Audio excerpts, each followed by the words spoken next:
A Laurita faz uma pergunta que é mais ou menos essa linha, porque fala também sobre a questão do fabrico de trens e da questão das estradas de ferro. Tem uma polêmica muito grande no Brasil sobre os trens de alta velocidade. Disse por aqui que, eventualmente, as próprias companhias aéreas poderiam não ter interesse que esse setor fosse privilegiado em função dos seus lobbies, dos seus interesses que poderiam ser prejudicados. Mas a Laurita pergunta o seguinte: há condições da China financiar estradas de ferro e fabricação de trens no Brasil? E eu emendaria, né, com a pergunta do Bernardo. O Bernardo faz a seguinte pergunta: a ferrovia transoceânica estaria contemplada nesse projeto? Vamos lá para essas duas perguntas que são bonitas. A primeira coisa, eu quero comentar essa discussão que você estava falando do conflito global. Semana que vem, ou já no final dessa semana, se não me engano, vai ter o maior exercício militar dos Estados Unidos com as Filipinas na costa da China. Então, isso já é um sinal claro do que está vindo por aí. E é isso que a gente está tentando evitar.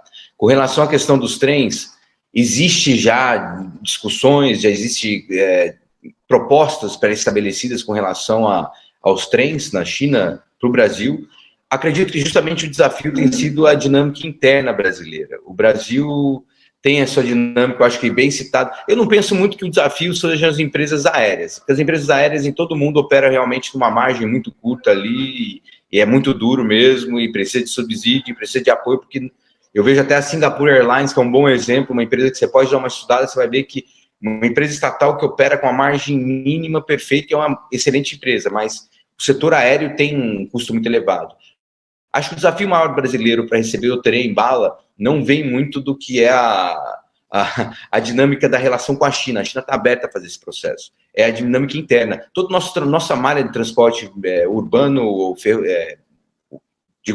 ônibus. Vamos lá, vamos simplificar. Então, os ônibus entre as cidades brasileiras, eles são concentrados em alguns pequenos grupos, são muito poucos grupos. E esses grupos são os grandes financiadores também dos prefeitos, dos deputados. Então isso dificulta muito essa dinâmica de estabelecer, de passar isso no Congresso, aprovar alguma coisa nessa direção. Então nosso desafio interno é maior. Quando fala da transoceânica, que é um bom exemplo, por exemplo, que é a conexão da infraestrutura do centro-oeste ou da costa, de todo aquele centro brasileiro ali, produtor, agroexportador, com a costa no Pacífico, esse parece que vai avançar. Isso parece que já tem uma discussão muito boa, de que vai continuar, que vai construir. Isso é um outro tipo de trem, é um trem, aquele trem padrão.